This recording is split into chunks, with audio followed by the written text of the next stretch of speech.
वांझी ना रहे। आओ गज बज के आखिए जी सतनाम श्री वाहिगुरु जी। करो कृपा सतनाम श्री वाहिगुरु जी। ਸਾਹਿਬ ਬਾਬਾ ਫਰੀਦ ਸਾਹਿਬ ਜੀ ਦਾ ਜੋ ਸ਼ਲੋਕ ਹੈ, ਪਹਿਲਾਂ ਅਸੀਂ ਜਿਵੇਂ ਹਰ ਵਾਰੀ ਅੱਖਰੀ ਅਰਥ ਦੇਖਦੇ ਹਾਂ, ਫਿਰ ਉਹਦੀ ਵਿਆਖਿਆ ਤੇ ਭਾਵ ਅਰਥਾਂ ਨਾਲ ਆਪਾਂ ਜੁੜਦੇ ਹਾਂ। ਅੱਖਰੀ ਅਰਥ ਪਹਿਲਾਂ ਦੇਖੀਏ। ਬਾਬਾ ਫਰੀਦ ਸਾਹਿਬ ਜੀ ਕਿਰਪਾ ਕਰਦੇ ਨੇ ਫਰੀਦਾ ਤੋਂ ਭਾਵ ਹੋ ਗਿਆ ਕਿ ਬਾਬਾ ਫਰੀਦ ਜੀ ਉਚਾਰਨ ਜੋ ਕਰ ਰਹੇ ਨੇ ਸ਼ਬਦ ਨੂੰ, ਫਰੀਦਾ ਜੋ ਦਾ ਮਤਲਬ ਹੋ ਗਿਆ ਜਿਹੜੇ, ਤੈਂ ਦਾ ਮਤਲਬ ਹੋ ਗਿਆ ਤੈਨੂੰ, ਜੋ ਤੈ ਮਾਰਨ, ਜੋ ਤੈਨੂੰ ਮਾਰਨ, ਕੀ ਮਾਰਨ, ਮੁੱਕੀਆਂ। ਮੁੱਕੀ ਸ਼ਬਦ ਸਮਝ ਗਏ ਨਾ ਆਪਾਂ ਸਾਰੇ? ਇਹ ਤਾਂ ਸਾਰਿਆਂ ਨੂੰ ਪਤਾ, ਕਿਉਂਕਿ ਆਪਾਂ ਨੂੰ ਨਿੱਕੇ ਹੁੰਦੇ ਨੂੰ ਪਈਆਂ ਵੀ ਹੈ ਮਾਂ ਬਾਪ ਵੱਲੋਂ। ਤੇ ਮੁੱਕੀ ਵਿੱਚ ਤੇ ਘਸੁੰਨ 'ਚ ਫਰਕ ਜੇ ਥੋੜਾ ਜਿਹਾ, ਭਾਵੇਂ ਵੇਖਣ ਨੂੰ ਇੱਕੋ ਗੱਲ ਲੱਗਦੀ ਹੈ। ਮੁੱਕੀ ਦਾ ਮਤਲਬ ਹੁੰਦਾ ਵੀ ਜਦੋਂ ਅੰਗੂਠਾ ਬਾਹਰ ਹੋਵੇ ਇਹਨੂੰ ਮੁੱਕੀ ਕਿਹਾ ਜਾਂਦਾ। ਜੇ ਅੰਗੂਠਾ ਅੰਦਰ ਕਰ ਲਈਏ ਇਹੀ ਘਸੁੰਨ ਬਣ ਜਾਂਦਾ, ਇਹਦੀ ਸੱਟ ਜ਼ਿਆਦਾ ਹੁੰਦੀ ਹੈ। ਬਾਬਾ ਫਰੀਦ ਸਾਹਿਬ ਜੀ ਕਹਿੰਦੇ ਜੋ ਫਰੀਦਾ ਜੋ ਤੈਂ ਮਾਰਨ, ਜਿਹੜੇ ਤੈਨੂੰ ਮਾਰਦੇ ਨੇ, ਮੁੱਕੀਆਂ ਮਾਰਦੇ ਨੇ, ਤੇ ਤੂੰ ਕੀ ਕਰਨਾ ਹੈ? ਅੱਗੋਂ ਘਸੁੰਨ ਮਾਰਨਾ ਉਹਨਾਂ ਨੂੰ? ਕਹਿੰਦੇ ਨਹੀਂ ਫਰੀਦਾ ਜੋ ਤੈਂ ਮਾਰਨ ਮੁੱਕੀਆਂ, ਤਿੰਨਾਂ ਨਾ ਮਾਰੇ। ਤਿੰਨਾਂ ਦਾ ਮਤਲਬ ਤਿੰਨ ਨਹੀਂ। ਜਦੋਂ ਅਸੀਂ ਅਰਦਾਸ ਵਿੱਚ ਕਹਿੰਦੇ ਨਾ ਤਿੰਨਾਂ ਦੀ ਕਮਾਈ ਦਾ, ਤਿੰਨਾਂ ਦਾ ਮਤਲਬ ਹੁੰਦਾ ਬਹੁਤਿਆਂ ਦੀ। ਉਹਨਾਂ ਨੂੰ ਪਰਤ ਕੇ, ਘੁੰਮ ਕੇ ਦਾ ਮਤਲਬ ਹੈ ਕਿ ਪਰਤ ਕੇ ਦੁਬਾਰਾ ਤੂੰ ਅੱਗੋਂ ਕੋਈ ਵਾਰ ਨਾ ਕਰੀ। ਫਰੀਦਾ ਜੋ ਤੈਂ ਮਾਰਨ ਮੁੱਕੀਆਂ, ਤਿੰਨਾਂ ਨਾ ਮਾਰੇ। ਘੁੰਮ ਮੈਨੇ ਪਰਤ ਕੇ, ਵਾਪਸ ਉਹਦੇ ਬਦਲੇ ਵਿੱਚ ਤੈਨੂੰ ਕਿਸੇ ਨੇ ਮੁੱਕੀ ਮਾਰੀ, ਤੂੰ ਉਹਦੇ ਬਦਲੇ ਵਿੱਚ ਉਹਦੇ ਘਸੁੰਨ ਜਾਂ ਕੋਈ ਡਾਂਗ ਨਾ ਕੱਢ ਮਾਰੀ ਉਹਦੇ। ਫਿਰ ਕੀ ਕਰੀਏ? ਬਾਬਾ ਫਰੀਦ ਸਾਹਿਬ ਜੀ ਕਹਿੰਦੇ ਨੇ ਕਿ ਜੇ ਤੂੰ ਅੱਗੋਂ ਇਸ ਤਰ੍ਹਾਂ ਦੀ ਭਾਵਨਾ ਬਣਾ ਲੇਗਾ, ਜਿੰਨੇ ਤੈਨੂੰ ਮਾਰਿਆ ਤੂੰ ਅੱਗੋਂ ਨੂੰ ਮਾਰਨ ਦੀ ਭਾਵਨਾ ਬਣਾਏਗਾ ਜਾਂ ਮਾਰੇਗਾ, ਉਹਦਾ ਜਵਾਬ ਦੇਏਗਾ, ਅੰਦਰ ਖਿੰਡ ਜਾਏਗਾ ਤੇਰਾ। ਜੇ ਤੂੰ ਅੰਦਰ ਟਿਕਾ ਚਾਹੁੰਦਾ ਹੈ, ਅੰਦਰ ਟਿਕਿਆ ਰਹਿਣਾ ਚਾਹੁੰਦਾ ਹੈ, ਤੂੰ ਚਾਹੁੰਦਾ ਕਿ ਤੇਰੀ ਅੰਦਰ ਦੀ ਜਿਹੜੀ ਅਵਸਥਾ ਹੈ ਉਹਨੂੰ ਕੋਈ ਫਰਕ ਨਾ ਪਵੇ, ਫਿਰ ਇੱਕ ਕੰਮ ਕਰ ਵੀ ਆਪਨੜੇ ਘਰ ਜਾਈਏ। ਆਪਨ ਦਾ ਮਤਲਬ ਹੈ ਉਹ ਜਿਹੜਾ ਪਹਿਲਾਂ ਅਸੀਂ ਸ਼ਬਦ ਵਿਚਾਰਿਆ ਸੀ ਪਿੱਛੇ ਕਿ ਆਪਨੜੇ ਗਿਰਵਾਨ ਮੈਂ ਸਿਰ ਨੀਵਾ ਕਰ ਦੇਖ। ਜੋ ਤੁਸੀਂ ਬਾਬਾ ਫਰੀਦ ਸਾਹਿਬ ਦੇ ਸ਼ਲੋਕਾਂ ਨੂੰ ਦੇਖੋਗੇ ਨਾ ਗੁਰਮੁਖੋ, ਇੱਕ ਲੜੀ ਬਣੀ ਆਉਂਦੀ ਹੈ ਪੂਰੀ ਦੀ ਪੂਰੀ ਮੋਤੀ ਪਰੋਏ ਪਏ ਨੇ ਬਾਬਾ ਫਰੀਦ ਸਾਹਿਬ ਜੀ। ਇੱਕ ਸ਼ਬਦ ਦੂਜੇ ਸ਼ਬਦ ਦੀ ਵਿਆਖਿਆ, ਦੂਜਾ ਦੂਜੇ ਦੀ ਵਿਆਖਿਆ। ਅਸੀਂ ਜਿਹੜਾ ਪਿਛੇ ਸ਼ਬਦ ਵਿਚਾਰਿਆ ਸੀ ਉਹਦੇ ਵਿੱਚ ਬਾਬਾ ਫਰੀਦ ਸਾਹਿਬ ਕਹਿੰਦੇ ਸਨ, ਫਰੀਦਾ ਜੇ ਤੂੰ ਅਕਲ ਲਤੀਫ, ਬਹੁਤ ਅਕਲ ਵਾਲਾ, ਬਰੀਕ ਬੁੱਧੀ ਵਾਲਾ ਨਾ, ਤੇ ਕਾਲੇ ਲਿਖ ਨਾ ਲੇਖ, ਆਪਨੜੇ ਗਿਰੀਵਾਨ ਮੈਂ ਸਿਰ ਨੀਵਾ ਕਰ ਦੇਖ। ਅੱਜ ਬਾਬਾ ਫਰੀਦ ਸਾਹਿਬ ਕਹਿੰਦੇ ਆਪਨੜੇ ਘਰ ਜਾਈਏ। ਆਪਨੜੇ ਦਾ ਮਤਲਬ ਆਪਣੇ ਹਿਰਦੇ ਰੂਪੀ ਘਰ ਵਿੱਚ ਜਿਹੜਾ ਉਤਰ ਕੇ ਤਾਂ ਦੇਖ। ਜੇ ਤੂੰ ਆਪਣੇ ਹਿਰਦੇ ਰੂਪੀ ਘਰ ਵਿੱਚ ਜਾਏਗਾ, ਤੇਰੇ ਅੰਦਰ ਨਿਰਮਾਣਤਾ ਆ ਜਾਏਗੀ। ਪੈਰ ਤਿੰਨਾਂ ਦੇ ਚੁੰਮ ਦਾ ਮਤਲਬ ਹੋ ਗਿਆ ਤੇਰੇ ਅੰਦਰ ਹਿਰਦੇ ਵਿੱਚ ਨਿਰਮਾਣਤਾ ਪੈਦਾ ਹੋ ਜਾਏਗੀ, ਤੇਰੇ ਅੰਦਰੋਂ ਬਦਲੇ ਦੀ ਭਾਵਨਾ ਨਹੀਂ ਨਿਕਲੇਗੀ। ਮੈਂ ਸ਼ੁਰੂ 'ਚ ਬੇਨਤੀ ਕਰਦਿਆਂ, ਜਦੋਂ ਅਸੀਂ ਸ਼ਬਦ ਦੀ ਵਿਚਾਰ ਕਰਨੀ ਹੈ, ਇਸ ਨੂੰ ਡਰਪੋਕ ਦੇ ਨਾਲ ਦੀ ਵਿਆਖਿਆ ਕਰਨੀ, ਕਾਇਰਤਾ ਦੇ ਨਾਲ ਦੀ ਵਿਆਖਿਆ ਨਹੀਂ ਕਰਨੀ ਸ਼ਬਦ ਦੀ, ਕਿਉਂਕਿ ਸਾਡੀ ਬੁੱਧੀ ਗਲਤ ਬੜੀ ਛੇਤੀ ਸੋਚਦੀ ਹੈ। ਕਈ ਕਹਿਣਗੇ ਦਾ ਮਤਲਬ ਹੋ ਗਿਆ ਬੰਦੇ ਨੇ ਮੁੱਕੀ ਮਾਰੀ, ਚੁੱਪ ਕਰਕੇ ਦੂਜੀ ਗੱਲ ਕਰਦੇ ਵੀ ਉੱਤੇ ਵੀ ਖਾ ਲਓ। ਇਹਦੇ ਅਰਥ ਇਹ ਨਹੀਂ ਲੈਣੇ ਅਸੀਂ। ਆਪਾਂ ਦੇਖਾਂਗੇ ਗੁਰੂ ਗ੍ਰੰਥ ਸਾਹਿਬ ਮਹਾਰਾਜ ਦੀ ਬਾਣੀ ਵਿੱਚੋਂ, ਕਿਉਂਕਿ ਅੱਜ ਵਾਲੀ ਜਿਹੜੀ ਵਿਆਖਿਆ ਹੈ ਨਾ, ਇਹ ਗੁਰਮੁਖਾਂ ਦੇ ਤੇ ਕੋਈ ਬਹੁਤ ਵਿਰਲਾ ਹੀ ਉਤਰਨਾ ਹੈ। ਜਿਹੜੀ ਬਾਬਾ ਫਰੀਦ ਸਾਹਿਬ ਕਹਿ ਰਹੇ ਨੇ, ਇਹ ਕਹਿ ਲਓ ਕਿ ਪਹਿਲਾ ਸਟੈਪ ਕਹਿ ਲਓ, ਜਾਂ ਇਦਾਂ ਵੀ ਕਹਿ ਸਕਦੇ ਹਾਂ, ਬਹੁਤ ਮਸਲੇ ਹੱਲ ਹੋ ਸਕਦੇ ਆ, ਬਹੁਤ ਕਲੇਸ਼, ਲੜਾਈਆਂ, ਝਗੜੇ ਮਿਟ ਸਕਦੇ ਆ ਜੇ ਬੰਦਾ ਅੱਜ ਵਾਲੇ ਸ਼ਲੋਕ ਨੂੰ ਥੋੜਾ ਜਿਹਾ ਆਪਣੇ ਹਿਰਦੇ ਵਿੱਚ ਜਗ੍ਹਾ ਦੇਵੇ ਤਾਂ।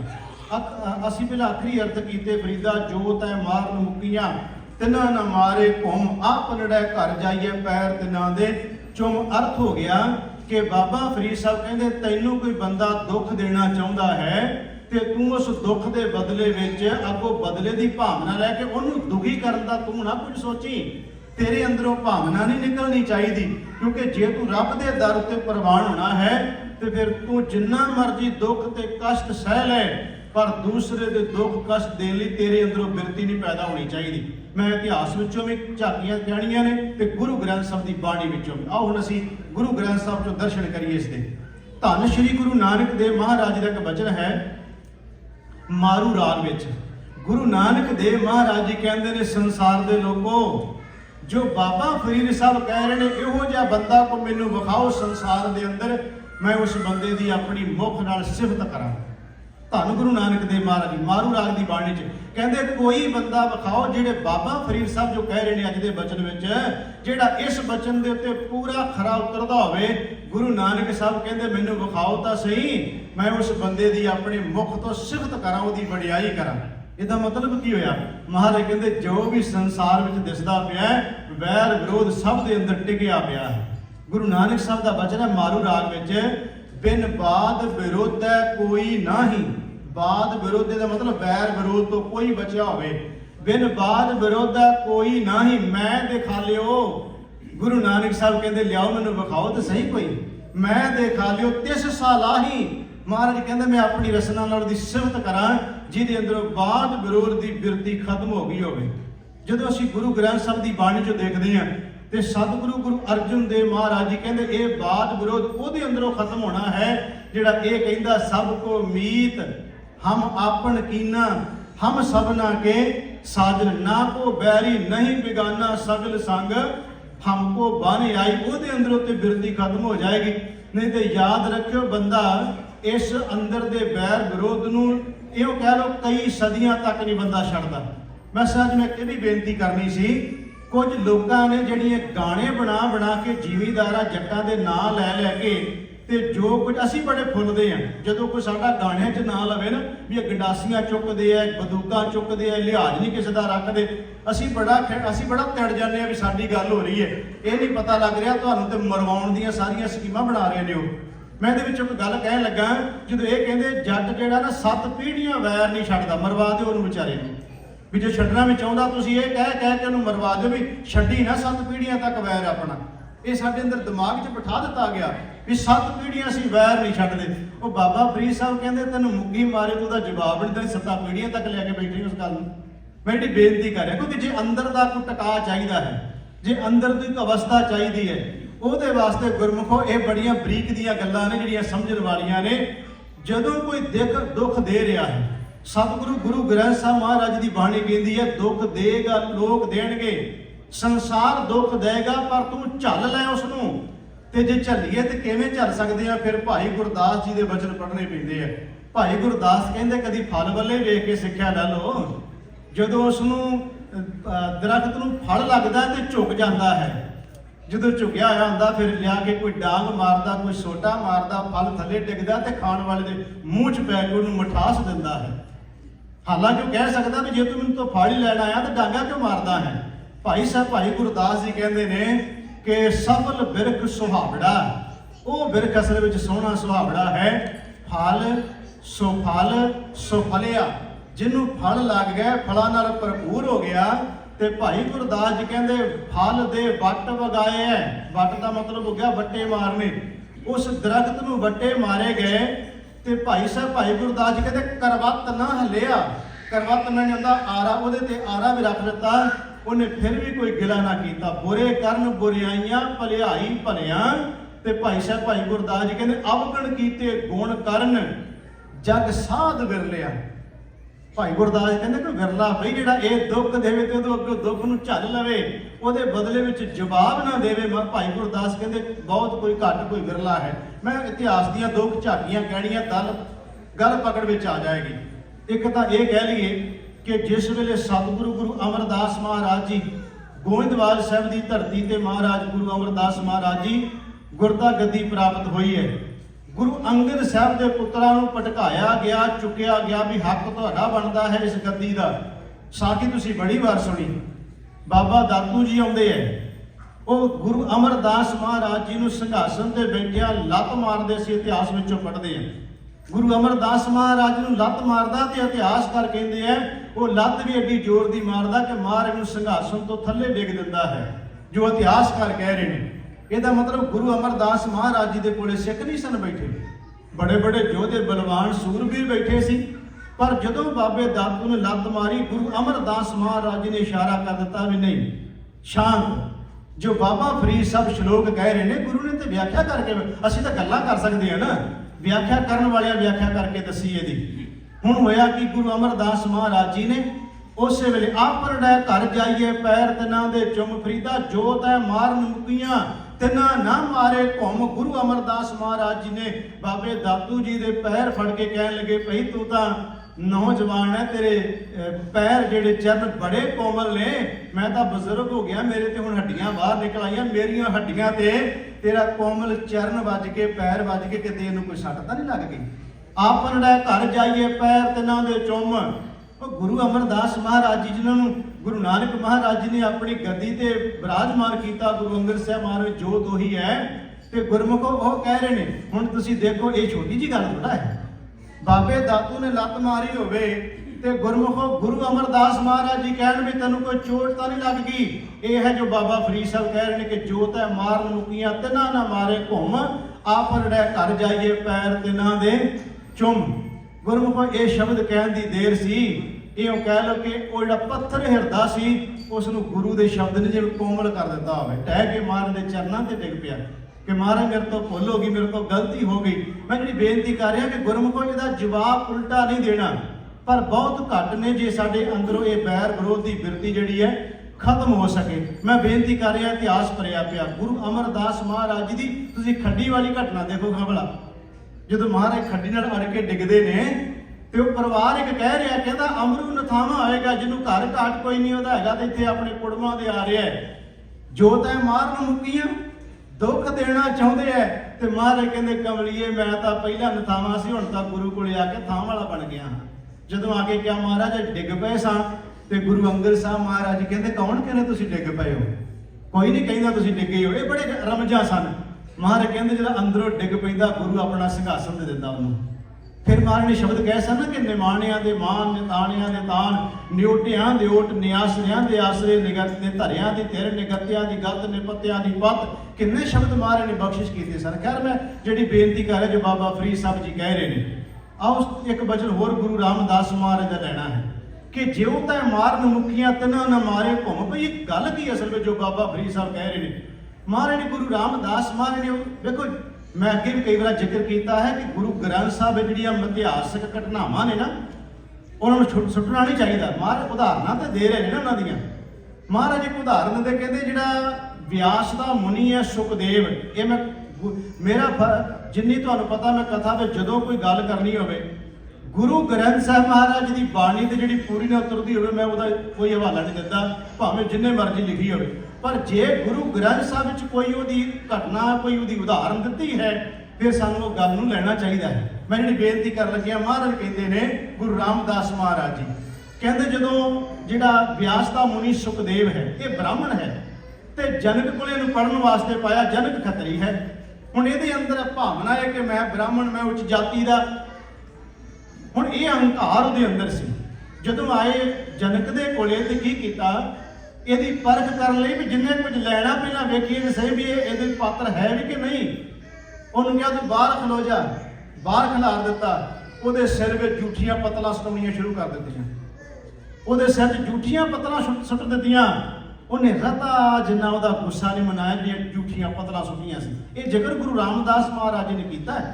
महाराज कहते जात नजात देख मत भरमो, भाई किसी की जात देख के पात देख के ये भरम च ना पै जाओ। जात नजात देख मत भरमो, सुख जनक पगी लग ध्यावै गो। सुखदेव जनक दे पैरी पै के ਉਹਦੇ ਕੋਲੋਂ गुण लैण वास्ते आया, ਉਹਦੇ ਕੋਲੋਂ ਇਹ कह लो कि सोझी लैण वास्ते आया जीवन की। ते मार के जूठन जूठ पई सिर उपर, मार के खिन रती खिन माथा तिल ना डुलावै गो, खिन मनुआ तिल ना डुलावै गो। ये है जो तै मारन मुक्कियां तिन्हां ना मारे घुम, आप घर जाइए पैर तिन्हां दे जुम। जूठन जूठ पई सिर उपर, खिन मनुआ तिल ना डुलावै गो। जनक जनक बैठे संघासन, नौ मुनि धूर लै लावै गो।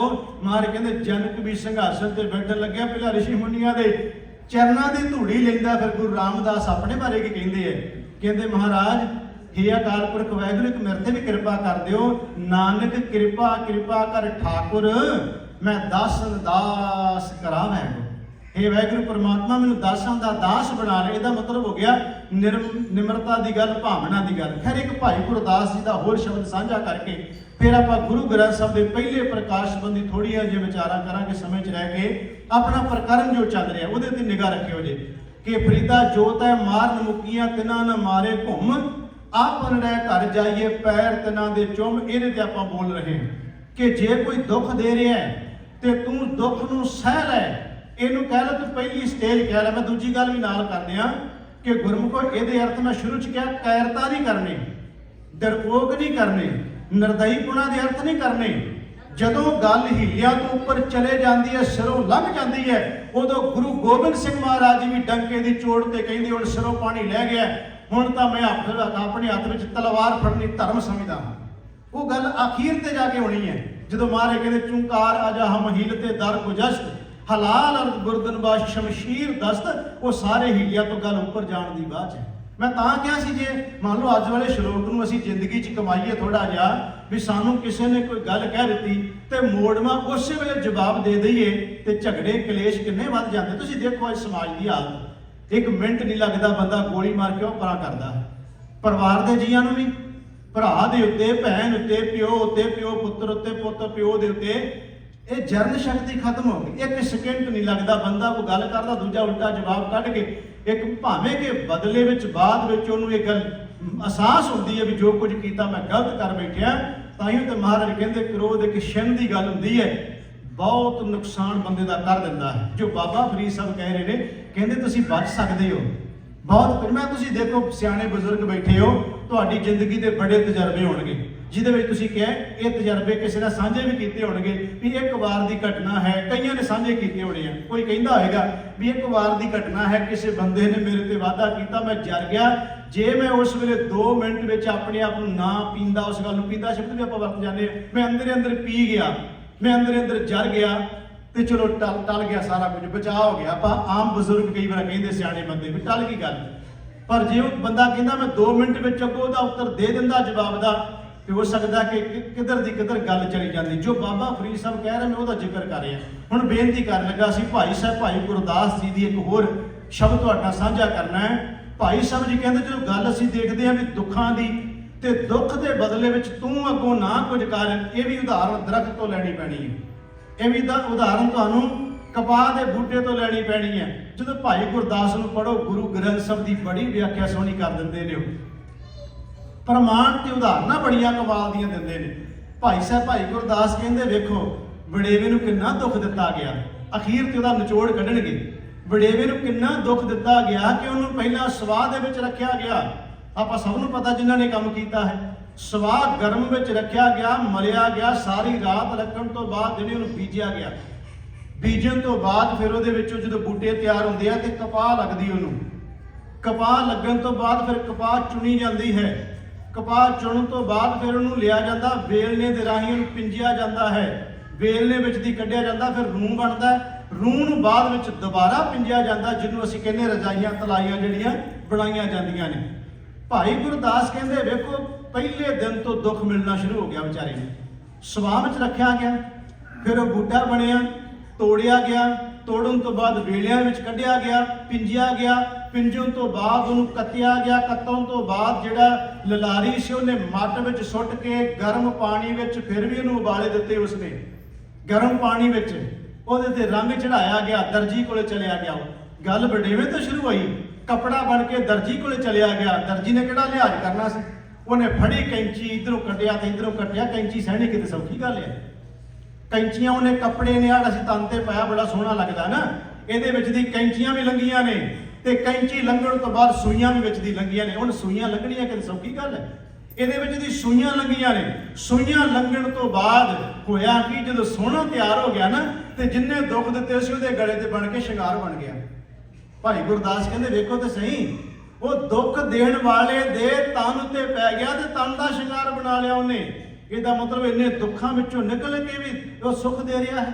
ਭਾਈ ਸਾਹਿਬ ਦੇ ਬੋਲ ਨੇ ਹੋਏ ਵਡੇਵਾ ਜੱਗ ਵਿੱਚ, ਬੀਜੇ ਤਨ ਖੇਹ ਨਾਲ ਰਲਾਇਆ, ਬੂਟੀ ਹੋਈ ਕਪਾਹ ਦੀ ਟਿੰਡੇ ਹੱਸ ਹੱਸ ਆਪ ਖੜਾਇਆ, ਦੋ ਮਿਲ ਵੇਲਨ ਵੇਲਿਆ, ਲੂਣ ਨੂੰ ਕਰ ਤੁੰਬ ਤਮਾਇਆ, ਪਿੰਜਨ ਪਿੰਜ ਉਡਾਇਆ, ਕਰ ਕਰ ਗੋੜੀ ਸੂਤ ਕਤਾਇਆ, ਤਨ ਮੁਣ ਖੁੰਭ ਚੜਾਏ ਗਏ, ਦੇ ਦੇ ਦੁੱਖ ਧੁਆਏ ਰੰਗਾਇਆ, ਕੈਂਚੀ ਕੱਟਣ ਕੱਟਿਆ, ਸੂਈ ਸੂਈ ਧਾਗਾ ਜੋੜ ਸਮਾਇਆ। ਤੇ ਜੋ ਸੀਪ ਗਿਆ ਫਿਰ ਹੋਇਆ ਕਿ ਜਿਹਨੇ ਇੰਨੇ ਦੁੱਖ ਦਿੱਤੇ ਸੀ, ਲੱਜਣ ਕੱਜਣ ਹੋਏ ਕਜਾਇਆ। ਉਹਨੂੰ ਕੱਜਣ ਵਾਸਤੇ ਤੇ ਤਨ ਦਾ ਸ਼ਿਕਾਰ ਬਣ ਗਿਆ। ਮੈਂ ਜਿਹੜੀ ਬੇਨਤੀ ਕਰ ਰਿਹਾ ਗੁਰਮੁਖ, ਇਹ ਬੜੀ ਔਖੀ ਗੱਲ ਹੈ। जो बाबा फरीद साहब अज कह रहे हैं कि भाई जो तै मारन मुक्कियां तिन्हां न मारे घुम आपनड़े घर जाइए पैर तिन्हां दे चुम। आओ थोड़ी जी असी गल जे गुरु ग्रंथ साहब महाराज जी के पहले प्रकाश पुरब की करनी है तो उस गुरु की भी कर लीए जी अज के शब्द नाल ढुकदी भी गल है। धन श्री गुरु अर्जन देव सच्चे पातशाह महाराज जी किन्ने नहीं दुख दिता उन्होंने, दुख भरा वालों भी बड़े मिले, बादशाह वालों भी मिले, जनूनिया वालों भी मिले, किन्ने दुख गुरु अर्जन देव महाराज नहीं दिता भाई। भरा भी दे रहा है ते दुख इन्ने दे रहा भरा सतगुरु गुरु अर्जन देव महाराज जी को गुरु की बडाली होना पाया भी इन्ने दुख दे रहा है। महाराज उत्थे आ गए, उत्थे गुरु हरगोबिंद महाराज प्रकाश होता है ते गुरु हरगोबिंद के प्रकाश होने तो बाद भी बाबा पिरथी चंद टिकया नहीं। वो कदी जहर दे रहा है, कदी सप लड़ा रहा है, कदी उन्होंने जिहड़ा सपेरा छड्ड रहा है, कदी दही विच पा के जहर देने दी कोशिशां कर रहा है, कदी दाई नूं भेज के मरवाउण दी कोशिशां कर रहा है कि यह दुख देना नहीं है। फरीदा जोत है मारन मुक्कियां तिन्हां न मारे घुम गुरु अर्जन देव का हिरदा वो है आप परड़े घर जाइए पैर तिन्हां दे चुम। गुरु अर्जन देव महाराज जी उन्हें जिहड़े इन्ने दुख झल्लन के तुसीं देखो जो शहादत की गल करते हैं तो महाराज शहादत के दुख किहड़े थोड़े हैं। गुरु अर्जन देव महाराज सीस विच रेता पैना तत्ती तवी ते बैठना गुरमुखो देखदे उबाले सारा कुछ ते साईं मियां मीर पुछदा महाराज हुण तुसीं उही शब्द कहोगे ਜਿਹੜੇ ਜਦੋਂ ਚੰਦੋਆ ਝੁਲਦਾ ਸੀ ਅੰਮ੍ਰਿਤਸਰ ਸਾਹਿਬ ਦੀ ਧਰਤੀ ਤੇ ਮਾਰ ਕਹਿੰਦੇ ਉਹੀ ਸ਼ਬਦ ਹੁਣ ਵੀ ਮੈਂ ਕਹਾਂਗਾ ਕਿ ਸਭ ਕੋ ਮੀਤ ਹਮ ਆਪਨ ਕੀਨਾ ਹਮ ਸਭਨਾ ਕੇ ਸਾਜਨ ਨਾ ਕੋ ਬੈਰੀ ਨਹੀਂ ਬਿਗਾਨਾ ਸਗਲ ਸੰਗ ਹਮ ਕੋ ਬਾਣੇ ਆਈ। ਮੈਂ ਹੁਣ ਵੀ ਕਹਿ ਰਿਹਾ ਮਹਾਰਾਜ ਕਹਿੰਦੇ ਇਹ ਮੇਰੇ ਆਪਣੇ ਨੇ।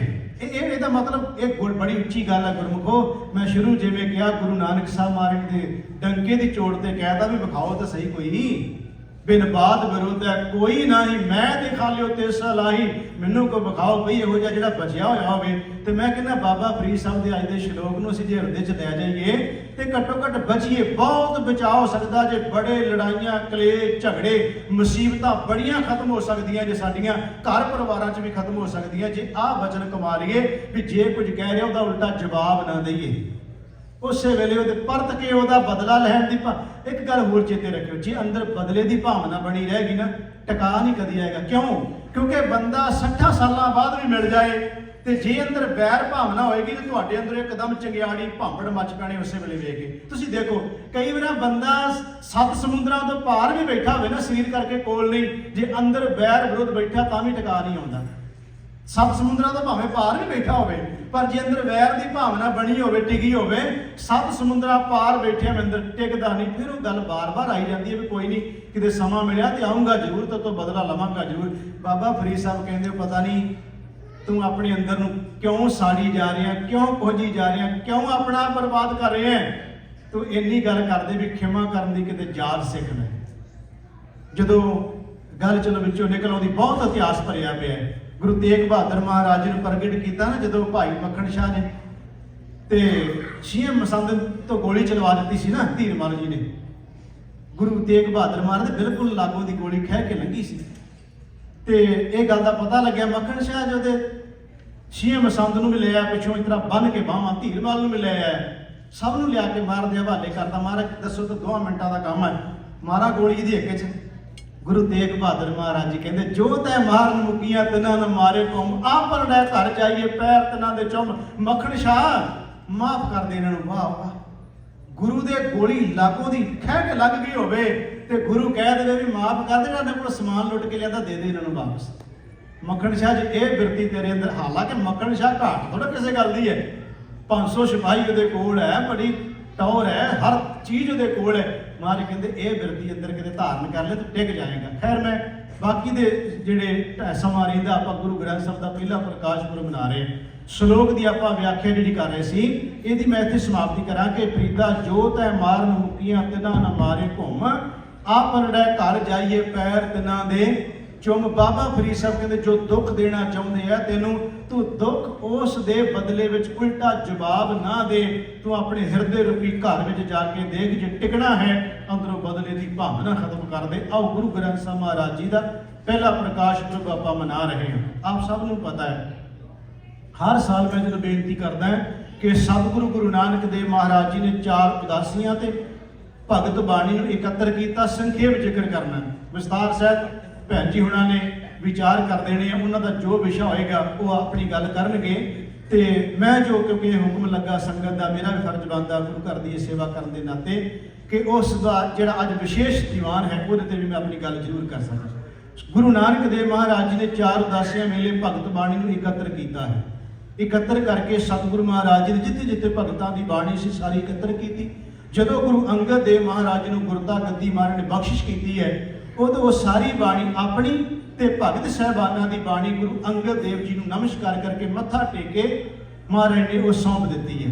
ਸਮਾਂ ਉਹਦਾ ਗੁਰੂ ਅਮਰਦਾਸ ਮਹਾਰਾਜ ਜੀ ਦਾ, ਗੁਰੂ ਅੰਗਦ ਦੇਵ ਮਹਾਰਾਜ ਜੀ ਆਪਣੀ ਬਾਣੀ ਜਿਹੜੇ ਉਹਨਾਂ ਦੇ 63 ਸ਼ਲੋਕ ਨੇ 62 ਉਹਨਾਂ ਦੀ ਤੇ ਗੁਰੂ ਨਾਨਕ ਸਾਹਿਬ ਦੀ ਤੇ ਨਾਲ ਉਹੀ ਭਗਤਾਂ ਦੀ ਬਾਣੀ ਜਿਹੜੀਆਂ ਪੋਥੀਆਂ ਨੇ ਗੁਰੂ ਅਮਰਦਾਸ ਮਹਾਰਾਜ ਜੀ ਦੇ ਕੋਲੇ। ਗੁਰੂ ਅਮਰਦਾਸ ਜੀ ਤੋਂ ਬਾਅਦ ਗੁਰੂ ਰਾਮਦਾਸ ਮਹਾਰਾਜ ਜੀ ਕੋਲ ਉਹ ਵੀ ਬਾਣੀ ਤੁਰੀ ਆਉਂਦੀ ਹੈ। ਉਹ ਬਾਣੀ ਫਿਰ ਆ ਜਾਂਦੀ ਗੁਰੂ ਰਾਮਦਾਸ ਮਹਾਰਾਜ ਜੀ ਦੇ ਕੋਲੇ। ਗੁਰੂ ਰਾਮਦਾਸ ਮਹਾਰਾਜ ਜੀ ਇਹੀ ਬਾਣੀ ਦੀ ਅਗਵਾ ਆ ਜਾਂਦੀ ਗੁਰੂ ਅਰਜਨ ਦੇਵ ਮਹਾਰਾਜ ਜੀ ਦੇ ਕੋਲੇ। ਜਦੋਂ ਗੁਰੂ ਅਰਜਨ ਦੇਵ ਸੱਚੇ ਪਾਤਸ਼ਾਹ ਮਹਾਰਾਜ ਜੀ ਕੋਲੇ ਸਾਰੀ ਬਾਣੀ ਮੌਜੂਦ ਹੈ ਭਗਤਾਂ ਦੀ, ਇਸੇ ਤਰ੍ਹਾਂ ਗੁਰੂ ਸਾਹਿਬਾਨਾਂ ਦੀ, ਗੁਰਸਿੱਖਾਂ ਦੀ ਬਾਣੀ, ਭੱਟ ਸਾਹਿਬਾਨਾਂ ਦੀ ਬਾਣੀ, ਇਹ ਸਾਰੀ ਬਾਣੀ ਸਤਿਗੁਰੂ ਮਹਾਰਾਜ ਜੀ ਕੋਲੇ ਮੌਜੂਦ ਹੈ। ਸ਼੍ਰੀ ਗੁਰੂ ਤੇਗ ਬਹਾਦਰ ਮਹਾਰਾਜ ਨੂੰ ਛੱਡ ਕੇ ਕਿਉਂਕਿ ਉਹ ਬਾਅਦ ਵਿੱਚ ਜ਼ਿਕਰ ਆਉਣਾ, ਇਹ ਪਹਿਲਾ ਪ੍ਰਕਾਸ਼ ਹੈ, ਗੁਰਗੱਦੀ ਦਿਵਸ ਤੇ ਆਉਂਦਾ ਜ਼ਿਕਰ। ਮੈਂ ਬੇਨਤੀ ਕਰਨ ਲੱਗਿਆ ਕਿ ਸਾਧ ਸੰਗਤ ਜੀ, ਗੁਰੂ ਅਰਜਨ ਦੇਵ ਮਹਾਰਾਜ ਜੀ ਨੇ ਇਹ ਕਾਰਜ ਕਰਨ ਲਈ ਭਾਈ ਸਾਹਿਬ ਭਾਈ ਗੁਰਦਾਸ ਜੀ ਨੂੰ ਚੁਣਿਆ ਹੈ। ਰਾਮਸਰ ਸਰੋਵਰ ਦੇ ਕੰਢੇ ਤੇ ਮਹਾਰਾਜ ਨੇ ਇੱਕ ਤੰਬੂ ਲਗਾਇਆ ਹੈ। ਉੱਥੇ ਸਤਿਗੁਰੂ ਮਹਾਰਾਜ ਜੀ ਭਾਈ ਗੁਰਦਾਸ ਨੂੰ ਲਖਾਰੀ ਬਣਾਉਂਦੇ ਹੈ ਤੇ ਬਾਣੀ ਲਿਖਣੀ ਮਹਾਰਾਜ ਸ਼ੁਰੂਆਤ ਕਰਦੇ ਹੈ।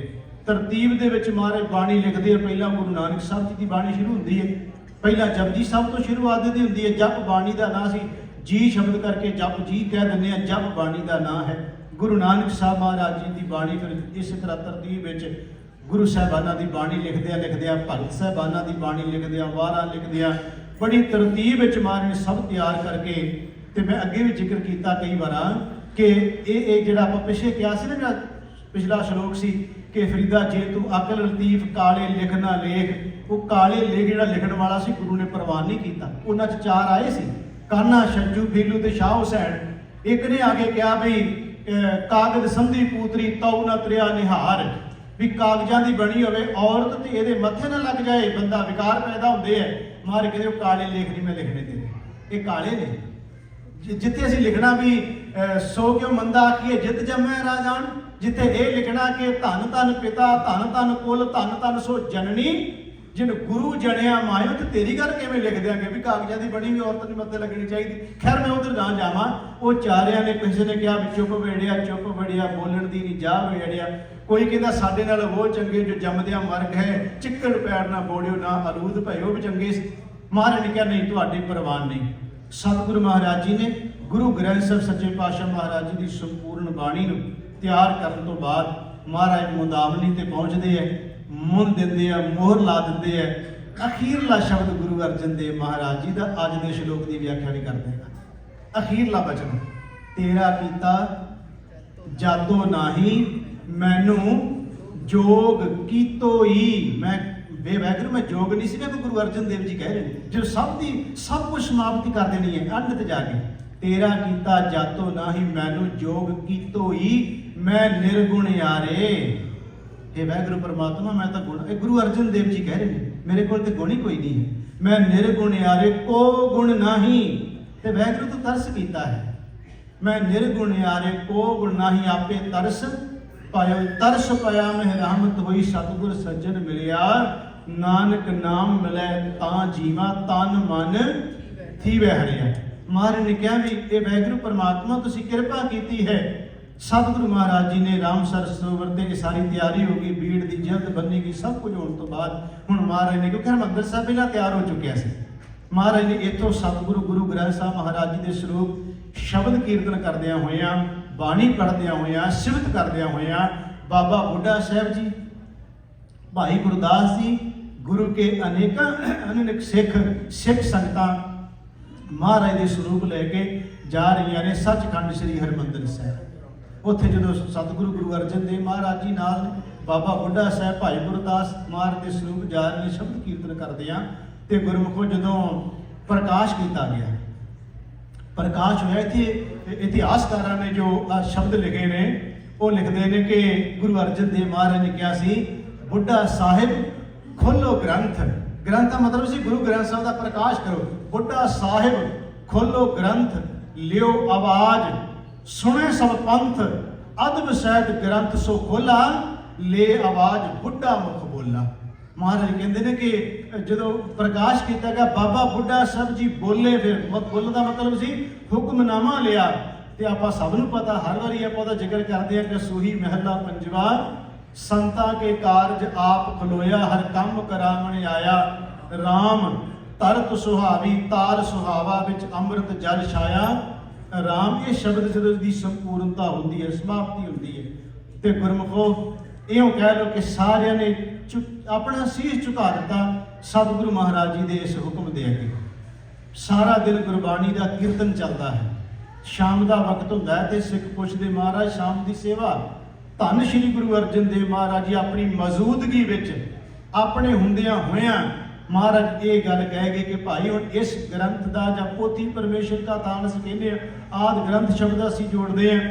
ਗੁਰੂ ਗ੍ਰੰਥ ਸਾਹਿਬ ਗੁਰੂ ਗੋਬਿੰਦ ਸਿੰਘ ਮਹਾਰਾਜ ਜੀ ਤੋਂ ਸ਼ੁਰੂ ਹੋਇਆ ਹੈ। ਪਹਿਲਾ ਪੋਥੀ ਪਰਮੇਸ਼ਰ ਦਾ ਥਾਨ ਸ਼ਬਦ ਵੀ ਗੁਰੂ ਗ੍ਰੰਥ ਸਾਹਿਬ ਚ ਆਉਂਦਾ ਹੈ। ਖੈਰ ਮੈਂ ਜਿਹੜੀ ਬੇਨਤੀ ਕਰ ਰਿਹਾ ਗੁਰਮੁਖੋ, ਸ਼ਾਮ ਦਾ ਵਕਤ ਮਹਾਰਾਜ ਕੋਠਾ ਸਾਹਿਬ ਕਿਹਨੂੰ ਕਹਿੰਦੇ ਆ? ਅਕਾਲ ਤਖਤ ਸਾਹਿਬ ਜੋ ਤੁਸੀਂ ਦਰਸ਼ਨ ਕਰਨ ਜਾਂਦੇ ਹੋਵੋਗੇ, ਜਿੱਥੇ ਅੱਜ ਵੀ ਮਹਾਰਾਜ ਦਾ ਸੁਖਾਸਨ ਹੁੰਦਾ, ਉਹਨੂੰ ਕੋਠਾ ਸਾਹਿਬ ਸ਼ਬਦ ਉਹਦੇ ਤੇ ਵਰਤਿਆ ਜਾਂਦਾ ਹੈ। ਮਹਾਰਾਜ ਨੇ ਉਸ ਕੋਠਾ ਸਾਹਿਬ ਦੇ ਅੰਦਰ ਗੁਰੂ ਗ੍ਰੰਥ ਸਾਹਿਬ ਸੱਚੇ ਪਾਤਸ਼ਾਹ ਮਹਾਰਾਜ ਜੀ ਦੇ ਸੁਖਾਸਨ ਦੀ ਸੇਵਾ ਹੋਈ ਹੈ। ਇਹ ਫਿਰ ਇਉਂ ਕਹਿ ਲਓ, ਸਵੇਰ ਦੇ ਟਾਈਮ ਤੇ ਪ੍ਰਕਾਸ਼ ਹੁੰਦਾ ਹੈ, ਸ਼ਾਮ ਦੇ ਟਾਈਮ ਤੇ ਸੁਖਾਸਨ ਹੁੰਦਾ ਹੈ। ਇਹ ਗੁਰੂ ਕਾਲ ਤੋਂ ਹੀ ਸ਼ੁਰੂਆਤ ਹੋ ਗਈ ਸੀ। ਤੁਸੀਂ ਦੇਖੋ ਮਹਾਰਾਜ ਗੁਰੂ ਅਰਜਨ ਦੇਵ ਮਹਾਰਾਜ ਜੀ ਅਜੇ ਖੁਦ ਸਰੀਰ ਰੂਪ ਵਿੱਚ ਗੁਰੂ ਮੌਜੂਦ ਨੇ, ਪਰ ਇੰਨਾ ਅਦਬ ਮਾਨ ਸਤਿਕਾਰ ਧੰਨ ਸ਼੍ਰੀ ਗੁਰੂ ਗ੍ਰੰਥ ਸਾਹਿਬ ਮਹਾਰਾਜ ਜੀ ਨੂੰ ਦੇ ਰਹੇ ਨੇ। ਗੁਰਮੁਖੋ ਅਸੀਂ ਵੀ, ਸਾਡੇ ਅੰਦਰ ਵੀ ਅਦਬ ਭਾਵਨਾ, ਠੀਕ ਹੈ ਮੈਂ ਕਈ ਵਾਰ ਵੀ ਜ਼ਿਕਰ ਕੀਤਾ, ਅੰਦਰੂਨੀ ਸਤਿਕਾਰ ਵੀ ਸਾਡੇ ਅੰਦਰ ਘਟ ਗਿਆ। ਜਾਂ ਬਾਹਰੀ ਤੌਰ ਤੇ ਅਸੀਂ ਦੇਖਦੇ ਹਾਂ, ਬਾਹਰੀ ਤੌਰ ਤੇ ਮੈਂ ਥੋੜੀ ਜਿਹੀ ਗੱਲ ਔਖੀ ਜਿਹੀ ਲੱਗਣੀ ਸਾਨੂੰ, ਪਰ ਉਹ ਸਹਿਣੀ ਪੈਣੀ ਹੈ। ਤੁਸੀਂ ਬਾਹਰੀ ਤੌਰ ਤੇ ਗੁਰੂ ਗ੍ਰੰਥ ਸਾਹਿਬ ਨੂੰ ਸੋਨੇ ਦਾ ਚੌਰ ਦੇ ਦਿਓ, ਸੋਨੇ ਦੀ ਪਾਲਕੀ ਦੇ ਦਿਓ, ਸੋਨੇ ਦਾ ਛਤਰ ਦੇ ਦਿਓ। ਇਉਂ ਕਹਿ ਲਓ ਵੀ ਗੁਰੂ ਗ੍ਰੰਥ ਸਾਹਿਬ ਹੀ ਕੋਈ ਸੋਨੇ ਦਾ ਬਣਾ ਦੇਵੇ ਭਲਾ, ਇੰਨਾ ਪੈਸਾ ਲਾ ਕੇ, ਕਿ ਗੁਰੂ ਗ੍ਰੰਥ ਸਾਹਿਬ ਦੀ ਬੜੀ ਉਹਨੂੰ ਤੇ ਖੁਸ਼ੀ ਹੋ ਜਾਏਗੀ, ਬੱਲੇ ਬੱਲੇ ਮੈਨੂੰ ਤਾਂ ਸੋਨੇ ਦਾ ਬਣਾ ਦਿੱਤਾ। ਮਹਾਰਾਜ ਕਹਿੰਦੇ ਨਹੀਂ, ਮੈਂ ਗੁਰੂ ਗ੍ਰੰਥ ਸਾਹਿਬ ਚੋਂ ਕਹਿਣਾ। ਮਹਾਰਾਜ ਕਹਿੰਦੇ ਤੁਧ ਨੂੰ ਨਿਵਣ ਮੰਨਣ ਤੇਰਾ ਨਾਮ ਆ ਹੈ। ਮਹਾਰਾਜ ਕਹਿੰਦੇ ਨੇ ਗੁਰ ਕੀ ਸੇਵਾ ਸ਼ਬਦ ਵਿਚਾਰ, ਤੂੰ ਸ਼ਬਦ ਨੂੰ ਹਿਰਦੇ ਵਿੱਚ ਧਾਰਨ ਕਰ ਲੈ। ਉਹ ਸਿੱਖ, ਮੈਂ ਅੱਗੇ ਕਈ ਵਾਰ ਕਿਹਾ, ਉਹ ਸਿੱਖ ਤਾਂ 18ਵੀਂ ਸਦੀ ਵਿੱਚ ਗੁਰੂ ਦਾ ਜੇ ਬਾਹਰੀ ਤੌਰ ਤੇ ਗੱਲ ਕਰੀਏ ਅਦਬ ਦੀ, ਤੇ ਪਾਠ ਕਰਦਿਆਂ ਜਦੋਂ ਪਿਛੋਂ ਮਲਾਵਰ ਆ ਕੇ ਚੁੱਕ ਕੇ ਮਾਰ ਨੂੰ ਉਤਰਾ ਘੋੜੇ ਤੇ ਰੱਖ ਲੈਂਦੇ ਸੀ। ਜੇ ਕੋਈ ਅੱਜ ਵਰਗੇ ਹੁੰਦੇ, ਉਹਨਾਂ ਕਹਿਣਾ ਸੀ ਹੈ ਇੰਨੀ ਬੇਅਦਬੀ ਗੁਰੂ ਗ੍ਰੰਥ ਸਾਹਿਬ ਦੀ। ਪਰ ਪੱਕੇ ਕਿੰਨੇ ਸਨ, ਪੱਕੇ ਕਿੰਨੇ ਸੀ ਉਹ? ਇੱਕ ਵੀ ਸਿੱਖ ਕੋ ਕਹਿੰਦਾ ਸੀ ਮੈਂ ਗੁਰੂ ਦਾ ਸਿੱਖ ਨਹੀਂ। ਮੁੱਲ ਵੀ ਪੈ ਗਏ ਸਿਰਾਂ ਦੇ, ਮੁੱਲ ਸਿਰਾਂ ਦੇ ਪੈ ਗਏ। ਉਹਨਾਂ ਮੁੱਲ ਪਵਾ ਲਿਆ ਸਿਰਾਂ ਦੇ, ਪਰ ਸਿੱਖੀ ਨਹੀਂ ਛੱਡੀ। ਅੱਜ ਅਸੀਂ ਬਾਹਰੀ ਤੌਰ ਤੇ ਤਾਂ ਬਹੁਤ ਕੁਝ ਕਰ ਰਹੇ ਹਾਂ, ਪਰ ਮਿੰਟ ਨਹੀਂ ਲੱਗਦਾ ਉੱਥੇ ਜਾ ਕੇ ਆਪਾਂ ਕੇਸ ਵੀ ਕਟਾਉਂਦੇ ਆ, ਤੇ ਸ਼ਰਾਬਾਂ ਵੀ ਪੀ ਜਾਂਦੇ ਆ, ਤੇ ਸਾਰਾ ਕੁਝ ਕਰੀ ਜਾਂਦੇ, ਮਨਮਤਾਂ ਵੀ ਕਰੀ ਜਾਂਦੇ ਆ, ਮੌਲੀਆਂ ਵੀ ਬੰਨੀ ਜਾਂਦੇ ਆ, ਨਗ ਵੀ ਪਵਾਈ ਜਾਂਦੇ ਆ, ਪੰਡਤਾਂ ਕੋਲ ਟੇਵੇ ਵੀ ਕਢਾਈ ਜਾਂਦੇ, ਸਾਰਾ ਕੁਝ ਹੋਈ ਜਾਂਦਾ ਨਾ। ਤੇ ਕਹਿੰਦੇ ਅਸੀਂ ਗੁਰੂ ਗ੍ਰੰਥ ਸਾਹਿਬ ਨੂੰ ਮੰਨਦੇ ਆ। ਆਪਾਂ ਕਹਿੰਦੇ ਮਹਾਰਾਜ ਨੂੰ, ਅਸੀਂ ਤਾਂ ਮਹਾਰਾਜ ਨੂੰ ਮੰਨਦੇ ਆ ਜੀ, ਅਸੀਂ ਕਿਸੇ ਨੂੰ ਮੰਨਦੇ। ਤੇ ਮੈਂ ਕਈ ਵਾਰ ਕਿਹਾ ਮਹਾਰਾਜ ਨੂੰ ਮੰਨਦੇ ਆ, ਮਹਾਰਾਜ ਦੀ ਨਹੀਂ ਮੰਨਦੇ। ਸ਼ਬਦ ਸਮਝੋ, ਮਹਾਰਾਜ ਨੂੰ ਮੰਨਦੇ ਆ, ਮਹਾਰਾਜ ਦੀ ਨਹੀਂ ਮੰਨਦੇ। ਨੂੰ ਕਹਿੰਦੇ ਵੀ ਮਹਾਰਾਜ ਨੂੰ ਮੰਨਦੇ ਆ ਜੀ। ਉਹਦੇ ਵਿੱਚ ਕੀ ਲਿਖਿਆ? ਉਹਨੂੰ ਮੰਨਣ ਦਾ ਸਿੱਖ ਤਿਆਰ ਹੀ ਕੋਈ ਨਹੀਂ।